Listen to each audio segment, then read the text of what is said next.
যে সমস্ত মহিলারা বুড়ো ফালাক করে তাদের জন্য লানত।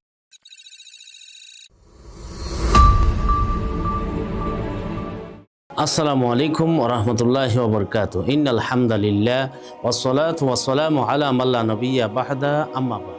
সুপ্রিয় দর্শক, মানাহিল টিভির পক্ষ থেকে আপনাদেরকে স্বাগতম। আজকে আমি একটি বিষয় নিয়ে আলোচনা করব। বিষয়টি হলো বুড়ো ফালাক করা।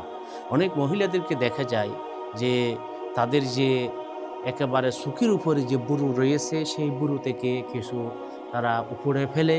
এটা মনে করে যে এর কারণে সৌন্দর্য বৃদ্ধি হচ্ছে, কারো বেশি থাকলে কমিয়ে ফেলে বা কম থাকলে একটু বাড়িয়ে দেয়। তাহলে এভাবে বুড়ো ফালাক করা ইসলামে বৈধ কিনা?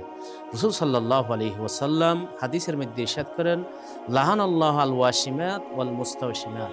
যারা উল্কি অঙ্কন করে তাদের জন্য লানত, যারা করায় তাদের জন্য লানত, ওয়াল মুতানাম্মিসাত, এবং যে সমস্ত মহিলারা বুড়ো ফালাক করে তাদের জন্য লানত। তাই রাসূল সাল্লাল্লাহু আলাইহি ওয়াসাল্লাম এখানে স্পষ্টভাবে নিষেধ করেছেন। কোনো একজন মহিলার যদি মোছ উঠে, গুফ উঠে অথবা দাড়ি উঠে, সেটা যদি পরিষ্কার করে ফেলে সেটা গুনাহ না।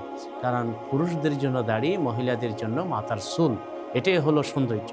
সেই কারণে মহিলারা যদি কারোর জন্য কোনো কারণে দাড়ি উঠে, এটা সে পরিষ্কার করতে পারে।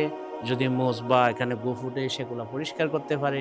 কিন্তু তাদের যে বুড়ো রয়েছে সেই বুড়োর মধ্যে কমিয়ে সৌন্দর্য, বুড়ো ফালাক যেটাকে আমরা বলে থাকি, এটা আল্লাহর সৃষ্টির মধ্যে পরিবর্তন আনা, সৌন্দর্যের মধ্যে পরিবর্তন আনা, এবং এটা রাসূল সাল্লাল্লাহু আলাইহি ওয়াসাল্লাম জাহিলি কাজ আখ্যায়িত করেছেন এবং রাসূল সাল্লাল্লাহু আলাইহি ওয়াসাল্লাম নিষেধ করেছেন। সুপ্রিয় দর্শক, আপনাদেরকে অসংখ্য ধন্যবাদ। আসসালামু আলাইকুম ওয়া রাহমাতুল্লাহি ওয়া বারাকাতুহু।